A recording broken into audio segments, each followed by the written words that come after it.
compartir con usted que se encuentra en el libro de Génesis, capítulo 22, verso 1 al 3 y el verso 5, y leo en el nombre del Señor. Jesús dice: pasado cierto tiempo, Dios puso a prueba a Abraham y le dijo: Abraham, aquí estoy, respondió. Y Dios le ordenó: toma a tu hijo, el único que tienes y al que tanto amas, y ve a la región de Moriah. Una vez allí, ofrécelo como holocausto en el monte que yo te indicaré. Y Abraham se levantó de madrugada y ensilló su asno. También cortó leña para el holocausto, y junto con dos de sus criados y su hijo Isaac se encaminó hacia el lugar que Dios le había indicado. Entonces les dijo a sus criados: quédense aquí con el asno, y el muchacho y yo seguiremos adelante para adorar a Dios, y luego regresaremos junto a ustedes. Quiero por unos minutos predicarle bajo el título: Adoradores aún donde nadie adora. Adoradores aún donde nadie adora. No es difícil para nosotros mantenernos en una vida de gratitud, una vida de alabanza y de adoración cuando nos encontramos en prosperidad, cuando estamos en bendición, cuando estamos en victoria. Muchos cánticos de exaltación a Dios se han escrito en los momentos más bendecidos del ser humano. Momentos en los que una oración fue respondida o donde vieron el favor de Dios para con ellos. Pero cuando las circunstancias son adversas, cuando no todo marcha bien y te encuentras probado, no siempre nace una adoración espontánea. Y esto es una realidad absoluta en el ser humano. Es muy fácil para el cristiano, para el creyente, levantar manos y adorar a Dios cuando todo marcha bien. Pero qué difícil se hace a veces levantar una adoración en tiempos de crisis. Qué difícil se hace para el ser humano levantar una adoración a Dios en este tiempo en el cual todo parece crítico. Para muchos pareciera que Dios se encuentra en silencio. Para muchos pareciera que Dios se encuentra durmiendo. Como una vez lo encontraron sus discípulos en la barca. Le dijeron: Señor, ¿por qué duermes? Despiértate. Pero hay una porción de la palabra de Dios que quisiera compartir con ustedes, que está en el Salmo 137. Es un salmo muy conocido, muy predicado, y está en el verso 1 al 4, y dice de la siguiente manera: junto a los ríos de Babilonia nos sentábamos y llorábamos al acordarnos de Sión. En los álamos que había en la ciudad colgábamos nuestras arpas. Allí los que nos tenían cautivos nos pedían que entonáramos canciones. Nuestros opresores nos pedían estar alegres. Nos decían: cántennos un cántico de Sión. Y ellos decían, los israelitas, cómo cantar las canciones del Señor en una tierra extraña. Es importante notar que la situación que se encontraba viviendo los israelitas no era fácil. No estaban pasando por su mejor momento. De hecho, después de haber estado esclavos en tierra de Egipto, me atrevo a decir que este fue uno de los peores momentos que vivió en la historia de la nación de Israel. Exiliados en Babilonia. He escuchado a muchos cuestionar a Israel en medio de esta situación. He escuchado a muchos criticar a los israelitas en medio de esta situación que se encontraban viviendo, y culpando la situación, a pesar de que estuviese dentro de los planes de Dios que pasaran por ello, culpando la situación a Israel. Y he escuchado a muchos juzgarlos y criticarlos por ello. He escuchado a muchos sermones titulados "No cuelgues tu arpa". Y no es que estoy en contra de estos sermones. De hecho, tal vez en algún momento también yo lo he expuesto. Pero debemos ponernos en contexto en este momento y darnos cuenta de lo que estaba viviendo el pueblo de Dios exiliado en Babilonia. Charles Spurgeon dijo respecto a este Salmo 137 y la situación que vivía Israel, dijo lo siguiente: que hallen faltas en esta situación los que nunca han visto su templo incendiado, su ciudad en ruinas, sus esposas violadas y sus hijos degollados, Es posible que no hablaran con boca de terciopelo si hubieran sufrido de esta manera. Qué tremenda, ¿verdad? Es como el dicho, ponte primero mis zapatos para luego hablar de mi situación. Y es exactamente lo que está diciendo el sabio predicador Charles Spurgeon. Porque es muy fácil hablar mal de esta situación que vivía Israel, pero si tú nunca has visto tu amado templo incendiado, nunca has visto tu ciudad en ruinas, tus muros destruidos, nunca has visto tus mujeres ultrajadas, a tus hijos muertos de una manera atroz, entonces es posible que si no lo has vivido y lo tuvieses que vivir, no estarías hablando con la misma boca, dice el expositor, con la que hoy hablas respecto a esta situación. W. Ormiston escribió lo siguiente: en cada una de las líneas de este Salmo 137 se pueden oír el gemido del cautivo, el lamento del exilio y el suspiro de los santos. Los israelitas, dice Charles Spurgeon, se sentaban en pequeños grupos y se lamentaban en común, mezclando sus recuerdos con sus lágrimas.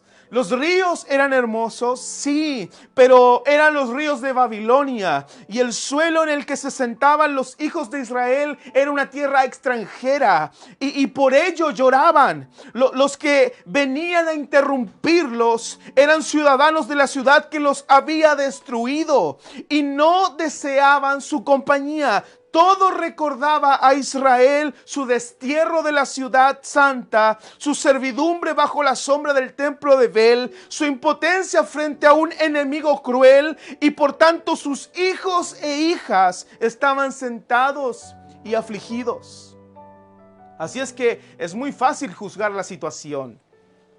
Es muy fácil juzgar este momento en la historia de Israel si antes no miramos el contexto que se encontraban viviendo lejos de su tierra y de toda la solemnidad de su tierra, sus mujeres violadas, sus hijos asesinados cruelmente, sometidos una vez más a rasgos similares a la esclavitud que vivieron en Egipto, y sus enemigos instándolos a que cantaran en medio de esta situación de exilio.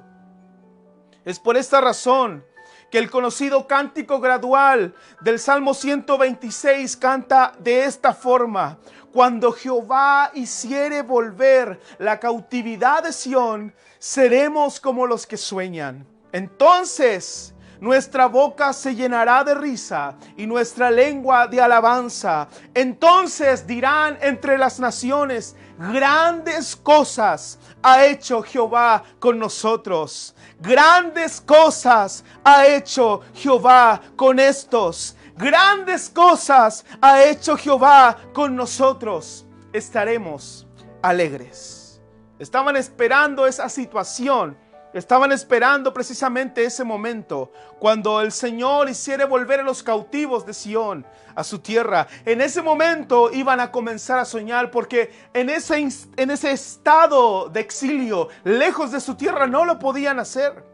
Es en medio del dolor, es en medio del sufrimiento, es en medio de la incertidumbre, en medio del desazón, donde es difícil encontrar hombres y mujeres que se mantengan en una actitud de adoración. ¿Se puede adorar a Dios aún en las tormentas de la vida? ¿Se puede adorar a Dios en la sala de un hospital esperando a un familiar que se debate entre la vida y la muerte? ¿Se puede adorar cuando perdiste tu trabajo y tienes una familia entera que sustentar? ¿Se puede adorar cuando perdiste un hijo? ¿Cuando perdiste a tu esposa? ¿Cuando perdiste a tu esposo? ¿Se puede adorar cuando todo se torna gris? ¿Se puede adorar o no se puede adorar? ¿Será que de alguna forma podemos, en medio de esas situaciones de dolor, en medio de esas situaciones de sufrimiento, levantar una adoración, un altar de alabanza a Dios? ¿Será que se puede? Y quiero llevarte a una historia bastante decidora en la vida de un hombre, y está registrada en el libro de Génesis capítulo 22. Es una escritura que comúnmente le hemos escuchado leer. Génesis 22, verso 1 al 3 y al 5, que es la escritura con la que comenzamos. Y te la leo una vez más para que entremos en contexto. Pasado cierto tiempo, Dios puso a prueba a Abraham y le dijo: Abraham, aquí estoy, respondió, y Dios le ordenó: toma a tu hijo, el único que tienes y al que tanto amas, y ve a la región de Moriah. Y una vez allí, ofrécelo como holocausto en el monte que yo te indicaré. Abraham se levantó de madrugada y ensilló su asno, y también cortó leña para el holocausto, y junto con 2 de sus criados y su hijo Isaac, se encaminó hacia el lugar que Dios le había indicado. Entonces les dijo a sus criados: quédense aquí con el asno, el muchacho y yo seguiremos adelante para adorar a Dios, y luego regresaremos junto a ustedes. Muchas veces hemos leído este relato, unas cuantas veces yo lo he escuchado predicar y unas cuantas también lo he predicado, pero si hay algo que no deja de sorprenderme en este pequeño extracto del libro de Génesis capítulo 22, es ver a un Abraham tan decidido a obedecer la voz de Dios, que solo Dios le ordenó: Abraham, ve y sacrifica a tu hijo, a tu único. Algunos dirán: ¿qué Dios más tirano, enviando un hombre a matar a su hijo literalmente? Pero Dios no solamente en esta situación estaba presentando una prefiguración de la entrega de Él como Padre que haría con Jesucristo su Hijo, sino que a su vez estaba probando a Abraham, quien fue llamado amigo de Dios. Dios quería ver cómo reaccionaría también ante este mandato, quien iba a ser llamado o era llamado el padre de la fe. Iba a ser reconocido históricamente por todos los creyentes a través de la historia, bíblicamente, como el padre de la fe. ¿Cómo habría reaccionado yo? Me he preguntado 1000 veces al leer este relato y al escucharlo. ¿Cómo habría reaccionado yo ante esta prueba? Muchos israelitas colgaron sus arpas al estar en medio de la esclavitud, probados al ver sus hijos morir, sus mujeres ser ultrajadas, el templo destruido. Y ante esa situación ellos decidieron callar, ellos decidieron enmudecer de tristeza. Y la verdad es que no los culpo, porque tal vez tú y yo muchas veces en medio de situaciones adversas, de prueba y de dificultad, hemos decidido callar, hemos preferido encerrarnos y llorar antes de tomar otra decisión un poco más racional. Dejamos que la emoción nos absorba y terminamos absolutamente entristecidos y enlutados y encerrados en nuestra situación sin poder tomar una decisión importante ante ello. Y es por eso que no culpo a los israelitas al tomar esta determinación, porque no sé cómo habría reaccionado estando en su situación, porque no sé yo cómo habría reaccionado ante esto. David, dice la escritura, que en medio de la angustia también sintió a Dios lejano y le decía: ¿por qué escondes de mí tu rostro en el día en que te invoco? Otra escritura en el libro de Salmo capítulo 44, un masquil de los hijos de Coré dice de la siguiente manera: ¿por qué escondes tu rostro y te olvidas de nuestra aflicción y de la opresión nuestra? O tal vez muchas veces tú has sentido a Dios lejos en medio de tu situación, a pesar de que sabes que Dios no te deja, a pesar de que sabes que Dios no abandona, a pesar de que sabes que debemos confiar en Él y en sus promesas. Hemos sentido a Dios tal vez un poco distante y lejano al no respondernos. Como te lo mencionaba en un comienzo a los discípulos, en medio de una barca que se movía a causa de la tormenta del mar y Jesús durmiendo. Y tal vez hemos sentido a Dios de esa manera. ¿Cómo reaccionaríamos nosotros ante la prueba, ante la adversidad, ante la aflicción, ante la angustia? ¿Qué le preguntamos a Dios cuando lo estamos viviendo? Seamos honestos, Señor. Muchas veces le han dicho: Señor, ¿por qué? ¿Por qué me abandonas? ¿Por qué me desamparas? No encuentro solución y no escucho tampoco tu respuesta. ¿Cuántas veces has reaccionado así? ¿Cuántas veces hemos actuado de esa manera? Y aquí encuentro una respuesta poderosa, una actitud de un hombre que sabe quién es su Dios, que confía, que aunque sabe que debe ir a sacrificar a su propio hijo, ni siquiera le pregunta por qué a Dios, sencillamente reacciona ante la orden divina. Abraham, cuando llegó el momento, declara una frase que resume absolutamente su confianza que tenía depositada en su Dios. Por eso que el verso 5 del capítulo 22 leído dice: entonces le dijo a sus criados: quédense aquí con el asno, que el muchacho y yo seguiremos adelante para adorar a Dios y luego regresaremos junto a ustedes. Esta es la respuesta de un hombre que confiaba ciegamente en su Dios. Esa es la respuesta de un hombre que confiaba plenamente en su Dios. Abraham sabía algo. Nadie se lo dijo, ni siquiera Dios se lo dijo, pero él sabía algo. Él sabía que iría, adoraría y volvería, pero no solo, sino que volvería con su hijo. Abraham iría, adoraría a Dios y volvería una vez más, no solo, sino con su hijo. ¿Cómo Abraham podía saber eso? Abraham no era profeta. ¿Cómo Abraham podía saber que esa situación a la cual iba a enfrentar en el monte de tener que sacrificar a su hijo? ¿Cómo sabía él que iba a volver con su hijo? Oh, no lo sé, pero él sabía que si aunque tuviese que sacrificar a su hijo, el Dios en el cual creía tenía el poder también para resucitarlo. Pero él sabía que dentro de todo esto había un propósito. No entiendo la mentalidad de Abraham, solo entiendo la reacción de Abraham, porque Abraham iba preparado para adorar a pesar de esta situación que iba a tener que vivir, aún a sabiendas de la orden que le había dado Dios, que seguramente causó tristeza en su corazón. No creo que si a nosotros nos dijesen: tienes que sacrificar a tu hijo, estuviéramos muy contentos o muy alegres. Él debía sacrificar a su propio hijo, al unigénito, al que tanto le costó tener. Pero Dios, en medio de esta prueba, dijo: Abraham, te voy a adorar. Abraham es de esos adoradores aún que adora aún donde nadie adora. Abraham es de esos adoradores que adora en situaciones donde ningún otro se atrevería a adorar. Generalmente nadie adora cuando falleció un ser amado. Generalmente nadie adora cuando las pruebas te tienen hasta más no poder. Generalmente nadie adora cuando estás en una situación de crisis. Pues bueno, Abraham tenía el secreto para volver en victoria. Él debía ir a sacrificar a su hijo, pero él tenía el secreto para volver en victoria. Primero, obedece a Dios sin reclamar. Y segundo, y lo más importante, adóralo en ese momento donde muchos deciden no adorar.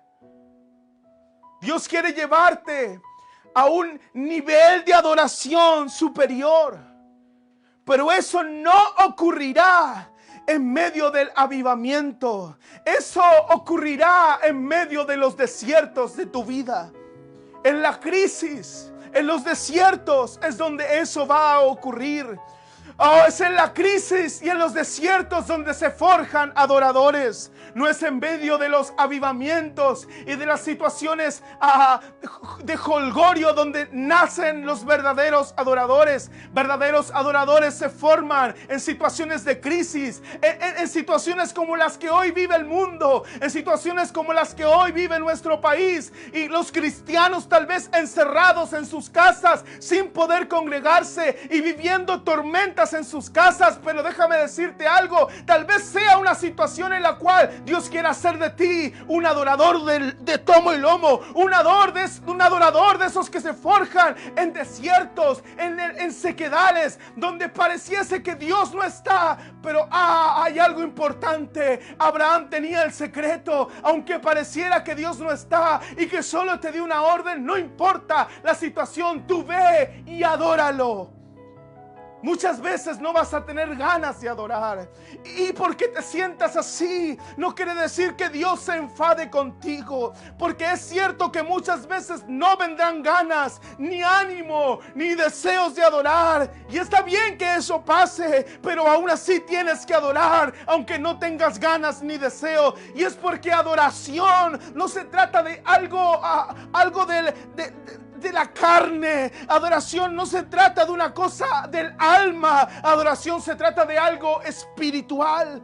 Y aunque estés desganado y le estés pasando mal, debes dar gloria a Dios. Y normalmente uno no da gloria a Dios en la sala de un hospital, en un funeral, con un familiar enfermo. Cuando tienes un hijo enfermo que está entre la vida y la muerte, uno generalmente ahí no adora. Ahí uno generalmente usa su desesperación para decirle a Dios: Señor, sana a mi hijo. Señor, respóndeme. Señor, haz algo. No te quedes callado. Despierta, Señor, que nos hundimos. Generalmente ahí uno no levanta una adoración espontánea a Dios. Pero Dios dice: adora como si ya has recibido lo que esperabas recibir. Adórame porque me amas. Adórame porque soy tu Dios, porque soy tu Padre, tu Salvador. Dios dice: adórame solamente porque amo escuchar tu voz declarándome tu amor. No me adores cuando todo marcha bien, cuando todo anda en orden. Entonces vives agradecido porque estás bendecido, porque estás en victoria. Pero adórame cuando parece que tu vida se va a desmoronar. Adórame cuando parece que las pruebas te ahogan. Adórame cuando perdiste el trabajo. Adórame cuando tu hijo o tu esposa están enfermos y el médico no te da muchas esperanzas. Cuando sientes que todo está haciéndose mal, cuando sientes que todo marcha de mal en peor, no importa. Aunque no le creas a nadie y vas perdiendo la fe, es en esos momentos, es en esa crisis, es en ese dolor, es en medio de esa tormenta donde yo quiero que levantes una adoración, dice Dios. Qué fácil es alabarlo, qué fácil es exaltarlo cuando las cosas marchan bien. Qué fácil es levantar nuestras manos cuando las cosas marchan muy, muy bien y todo es bonanza. Pero ¿cuántos se transforman en un Abraham que cuando tiene que ir a sacrificar, cuando tiene que ir a entregar lo que más ama, cuando tiene que ir a entregar lo que más ama en su corazón, aún allí hay una expresión de gratitud hacia Dios? Aún allí hay una expresión de alabanza para Dios. Yo sé algo, y es que no importa la situación que vivas, no importa la prueba que Dios esté permitiendo que tengas que atravesar en este momento, no importa cuál sea, tú puedes sentirla muy grande comparado con otro o una adversidad normal, pero cada quien vive su adversidad, su tormenta como tenga que vivirla. Pero sea cual sea, yo sé una cosa: los adoradores adoran aún donde nadie quiere adorar. En medio de situaciones donde nadie quiere expresar una alabanza porque es muy fuerte su tormenta, y muy bien si así la sientes. Pero aún en esa situación, adora. Donde nadie quiere adorar, tú adora. Yo quiero orar por ti en esta hora. Quiero que Dios intervenga en nuestras mentes, en nuestros corazones, y levante de nosotros gente agradecida, gente capaz de levantar una exaltación a Dios, aunque estuviésemos debatiéndonos entre la vida y la muerte. Gente que sea capaz de levantar una alabanza de gratitud al Señor, aun cuando le esté pasando muy mal y tal vez ni siquiera sepa de qué se va a alimentar mañana usted y su familia. Esa gente que sabe adorar ahí es la que ve la provisión de Dios. La gente que sabe adorar en esa situación es la gente que logra ver la mano de Dios a su favor. Oh, yo quiero invitarte en esta hora en tu casa. Oh, alza tus manos al cielo. No sé cuál sea la situación que estés viviendo, pero yo quiero que levantes tus manos y en el nombre de Jesús comiences a expresar una alabanza de gratitud al Señor. Comiences con tus propias palabras a enaltecer la grandeza del Señor. No importa lo que estés viviendo, no importa lo que estés pasando. Adoración no tiene que ver con tu situación, porque adoración es en todo tiempo y mayormente aún adoraciones donde nadie quiere adorar. Ahí tú levanta una expresión de alabanza para el Señor. Oh Padre, cambia nuestra mentalidad tan limitada que tenemos. Cambia nuestro corazón, cambia nuestras mentes, cambia nuestro espíritu. Pon tu espíritu en mi vida que me motive a levantar mis manos cuando más desalentado estoy. Que me motive, Señor, tu espíritu a exaltar tu nombre cuando más desmotivado estoy, cuando todo marcha mal y todo se ve gris. Ayúdame a levantar una alabanza